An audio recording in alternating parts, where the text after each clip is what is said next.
Mais pourquoi tu dis que t'y penses? Bah, j'y pense comme ça. Bah, j'y pense, oui, j'y pense. Ça te fait un peu chier quand même. Bah dis-le, Écoute, hein. C'est pas grave. je te dis sincèrement, moi je suis tolérante, c'est surtout chez les autres, tu Oui, vois. bah oui. Hein? Mais encore une fois, c'est pas pour ça que je t'aimerais moins ou que je te jugerais ou que ci ou que là. Hein. Ça, c'est toi qui fais ta vie, ma chérie. Hein. Ça, c'est sûr. Hein. Ben oui. Mais ce qu'il faut, c'est que tu sois heureuse, quoi, surtout.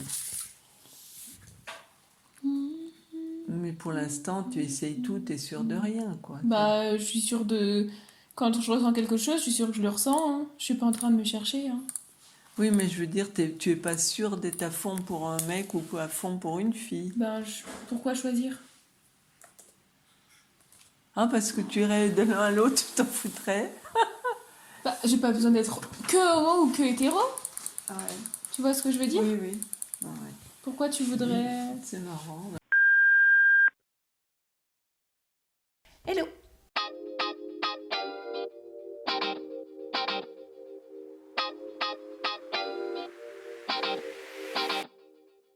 Aujourd'hui, on se retrouve pour parler des premières expériences sur Internet. Alors en fait, il y a une raison pour laquelle je filme en fait ce thème, c'est que c'est le thème de l'épisode du podcast du mois de juin, donc le podcast en commun. D'habitude, je fais pas, d'habitude, je surenchéris pas en fait sur les thèmes, mais là, j'avoue que c'est un de mes thèmes favoris de la saison 2. Voilà, j'avais envie de partager mes premières expériences sur Internet parce que c'est telle nostalgie, parce que moi la nostalgie c'est toute ma vie.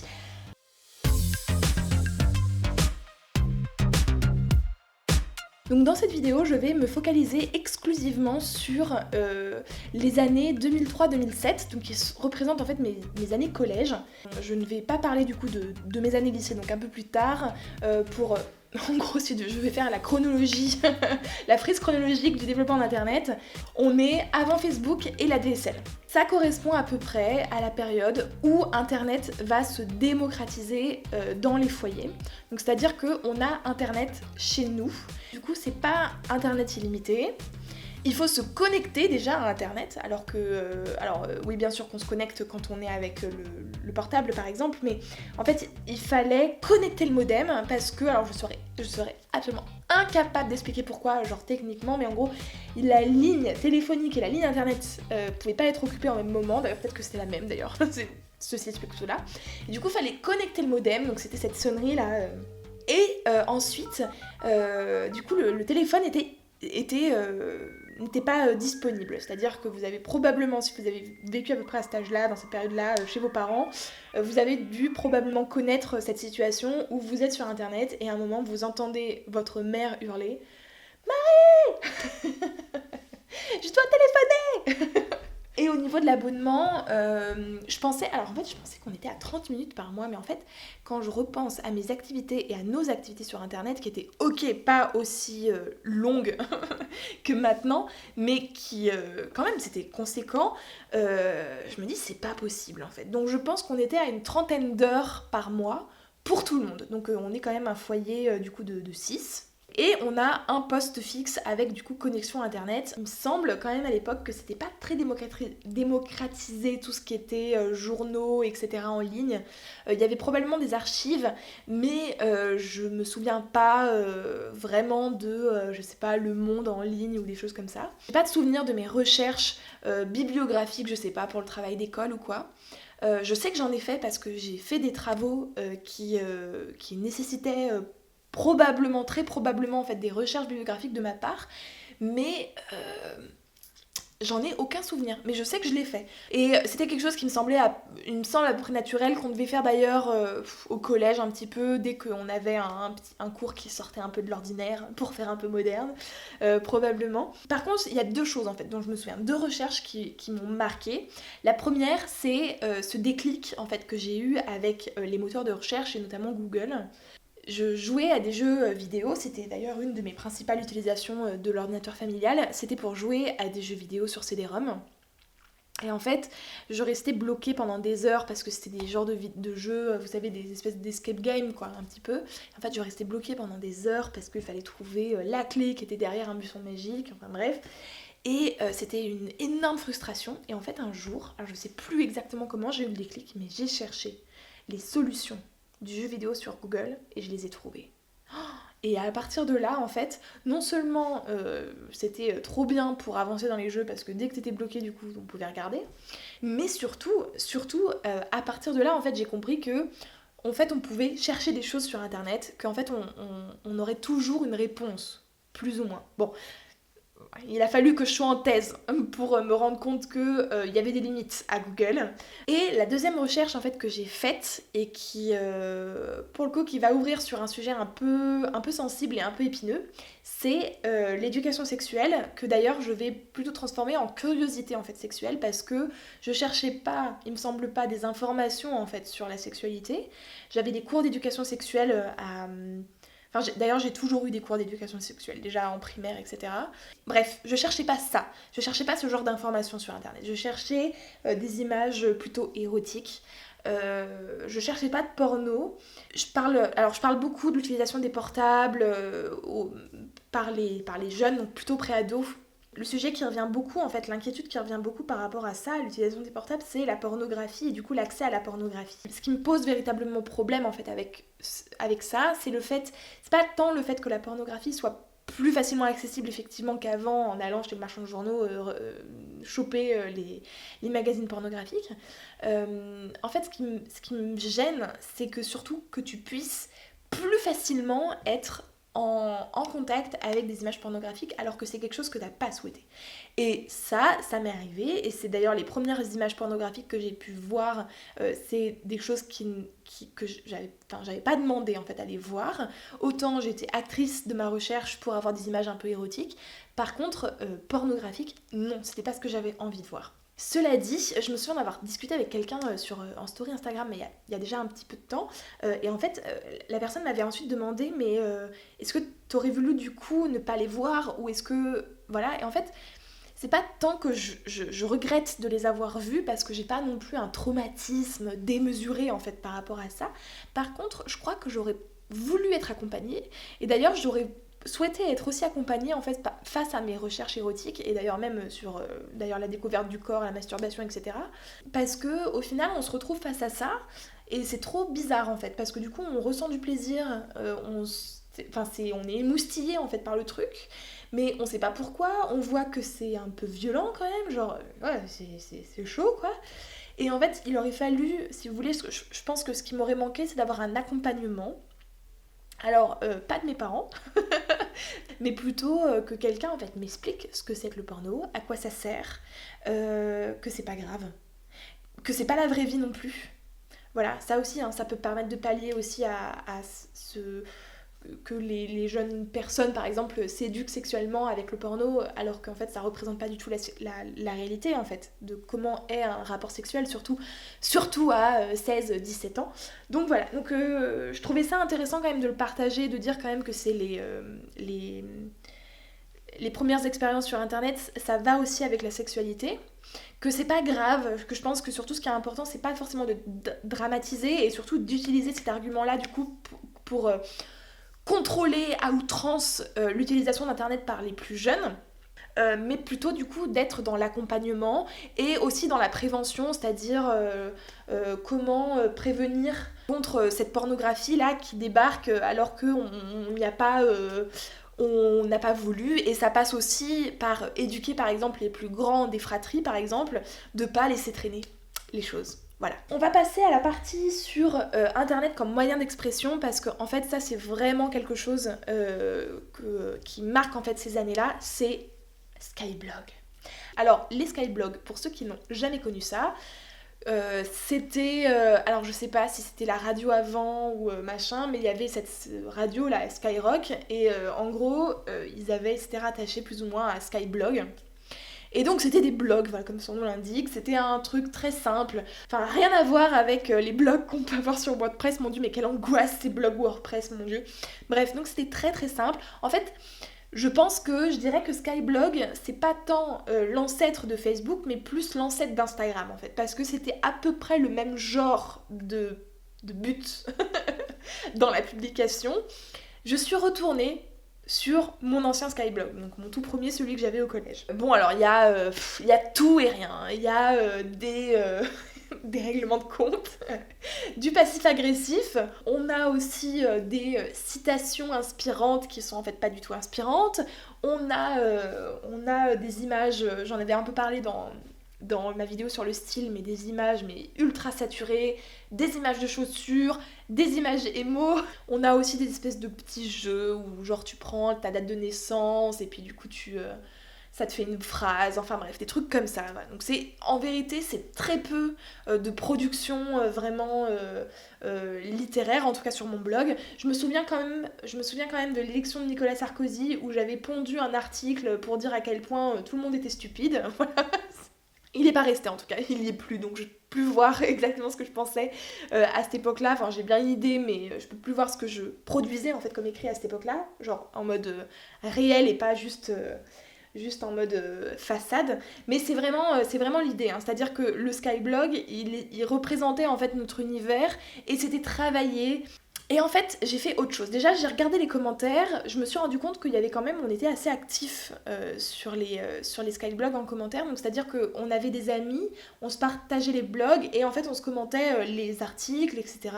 Et j'ai fait un autre truc. Et ça, c'est expérience extraordinaire. Donc là, je regarde ça, je veux dire, on parle, c'était en 2006. Donc, ça fait 15 ans. Je suis retournée du coup donc, sur mon ancien Skyblog et en fait, de fil en aiguille, je suis retournée sur les blogs de mes copines et ça m'a fait une impression alors c'est pas horrible parce que c'est pas ça mais une drôle d'impression. Alors déjà sachez que si vous aviez renseigné votre âge vous allez continuer à grandir sur votre Skyblog, c'est à dire que maintenant quand vous passez à la miniature il y a votre photo de profil et il y a marqué 27 ans blablabla, voilà donc sachez-le. Mais surtout c'est pas ça, c'est que même en regardant en fait ces Skyblogs là de mes copines avec, je veux dire, je regarde au final le blog d'une jeune fille de 14 ans. J'ai toujours ces impressions de fille cool et que moi, en fait, ça va pas. Mon Dieu quoi. Enfin, je veux dire, elle va me tuer si je cite son nom. Marianne, si tu passes par là, mais le malaise. J'ai retrouvé en fait le sentiment, l'émotion que j'avais à me dire bah voilà, ces filles elles sont trop cool, elles font des trucs trop cool et moi je poste des photos de ma chambre. Donc voilà, donc j'ai trouvé ça assez extraordinaire, surtout que je sais que j'en ai déjà parlé sur cette chaîne en fait de ce sentiment-là que j'avais et en fait je pensais pas que je pouvais ressentir à peu près la même chose maintenant, enfin que je pouvais le ressentir encore juste en me baladant en fait sur les Skyblogs, chose que j'avais pas faite depuis 15 ans quoi. Et enfin, on parle des réseaux sociaux. Parce qu'en fait, il y a toujours eu des réseaux sociaux sur Internet. Ça a toujours été. Et là, pour le coup, c'est vraiment, je pense, mon plus gros souvenir, en fait, de mes premières expériences là sur Internet, c'est poudlard.org. Le principe, pour ceux qui ne connaîtraient pas, c'était un énorme forum pour les fans d'Harry Potter. Et en gros, on rentrait dans le forum, on passait, il y avait des quiz, etc. pour savoir dans quelle maison on était. Et vous vous retrouviez dans une maison, vous pouviez suivre des cours. Il y avait une communauté, tu pouvais être professeur et tout, et tu suivais les cours, tu passais les examens. Il y avait évidemment le forum, et il y avait le chat. Alors, j'ai pas trop de souvenirs du forum, j'ai souvenir que j'y suis retournée plus tard, des années plus tard. J'ai toujours eu une sainte horreur des forums. Vraiment, c'est une communauté que j'ai du mal à comprendre sur Internet. C'est une communauté qui est extrêmement conservatrice, qui est extrêmement communautaire aussi, c'est-à-dire que c'est très dur de s'intégrer dans un forum. Et il y a des règles à suivre tout le temps. Je suis une grande consommatrice de forums par rapport aux questions d'informatique et c'est insupportable. C'est insupportable. Oui, généralement les communautés, elles râlent quand tu viens juste poser une question et en fait que tu participes pas à la réponse. C'est-à-dire à répondre aux autres, etc. Je comprends. Ouais, je comprends, bon, voilà. Mais, comment dire, quand t'es sur Stack Overflow, alors bon, Stack Overflow, ça va encore. Mais parfois tu tombes sur des forums, je veux dire, t'es juste là en mode mais putain mec, bien sûr mec qu'on publie nos questions et qu'on va pas se mettre dans la réponse. Anyway, ça m'a toujours énervée, voilà, ça m'a toujours pris le chou. Je me souviens d'avoir été sur le forum Planète Anime. Si vous êtes animateur, vous avez probablement allé, mais oh là là, mais c'était n'importe quoi, vraiment. Et puis alors une agressivité, mais voilà, parce qu'encore tu pourrais travailler sur comment impliquer les gens dans les réponses, etc. Mais, mais non, que dalle, juste ouais, on n'est pas au supermarché ici. J'y suis retournée, j'ai été plus active sur le forum plus tard et je me suis engueulée avec tout le monde parce qu'en fait c'était trop les règles et ça allait pas quoi. Genre tu postais un quiz et en fait on te disait qu'il y avait déjà un autre quiz donc il fallait que tu remballes ton quiz et là tu fais mais on n'est pas censé s'amuser ici. Donc bref, voilà, c'était mon coup de gueule par rapport au forum. Si vous êtes un peu team internet forum, pas trop, vous saurez de quoi je parle.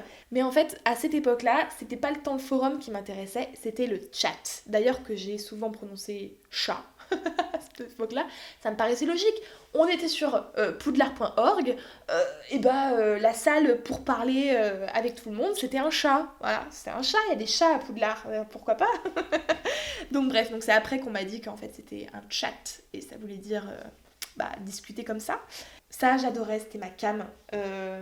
En fait, ce que je trouvais cool, c'était de parler avec des gens qui venaient comme ça, voilà. C'était en fait d'avoir une interaction sociale sans et justement ne pas être soi. C'était vraiment le fait de pouvoir être qui je voulais. Et je me suis... c'était trop bien. Il y avait des salles quiz, il y avait des salles où on faisait connaissance, etc. Et c'était vraiment top. Après, j'étais allée sur d'autres chats, mais je crois que j'ai jamais trouvé mieux que en fait, celui de la communauté poudlard.org, en fait, parce que c'était quand même relativement plus safe que ailleurs. Et en fait, ça me permet du coup de finir en parlant de la prévention qu'il y avait à cette époque-là, par rapport justement à l'utilisation d'Internet.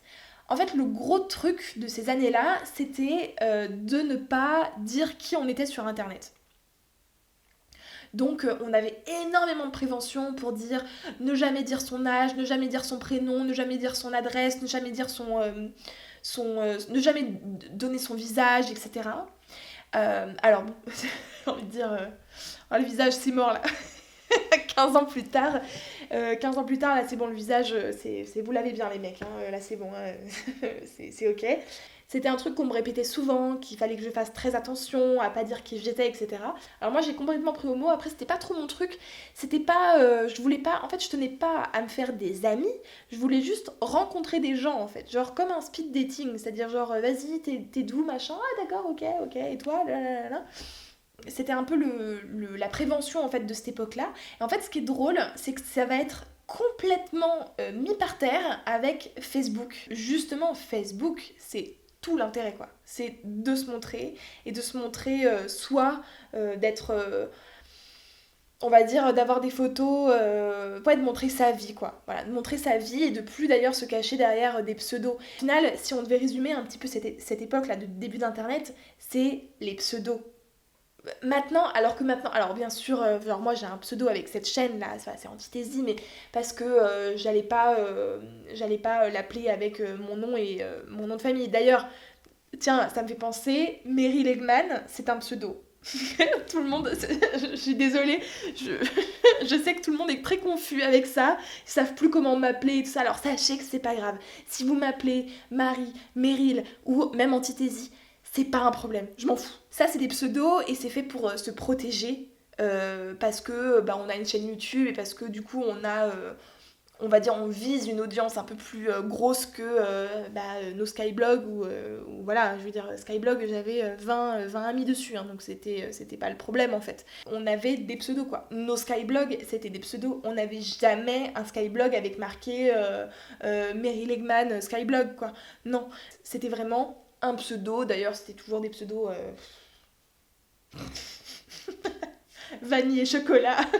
Si on devait résumer en fait cette époque, ça serait vraiment le pseudo et du coup l'anonymat en fait sur internet, mais pas l'anonymat comme je le dis là de se montrer mais de pas donner son nom, mais vraiment l'anonymat de vraiment ne laisser limite aucune trace, c'est-à-dire vraiment d'avoir juste le pseudo comme identité et absolument pas la sienne, c'est-à-dire ne laisser aucune trace. Et Facebook va venir balayer tout ça en quelques années, c'est-à-dire on va passer du coup d'une période où on ne donne aucune information à une ère nouvelle d'internet où en fait on va donner au max d'infos, où d'ailleurs on va arriver d'ailleurs à des moments, enfin je veux dire maintenant je pense à Instagram, où en fait on partage énormément de nos vies, parfois probablement trop, que les gens en plus d'ailleurs qui les reçoivent ont du mal à faire la part des choses entre tiens ça relève de la vie privée, ça relève du choix privé,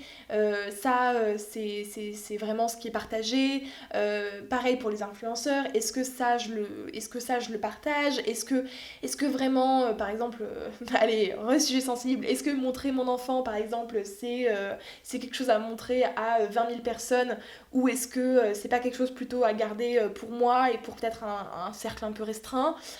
Donc voilà, donc au final on est passé vraiment en quelques années de je me cache derrière un pseudo et je ne donne rien de mon identité à tel point en fait que en utilisant le même pseudo je peux me faire passer pour n'importe qui, à une ère en fait où on donne limite même trop et que du coup on n'arrive plus à s'arrêter et à se dire ok ça je vais le garder pour moi.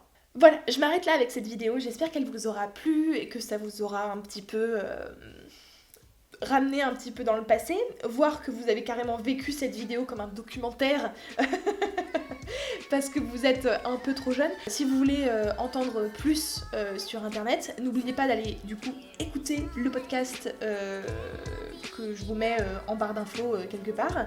Et je vous dis du coup à très vite pour la prochaine vidéo. Ciao!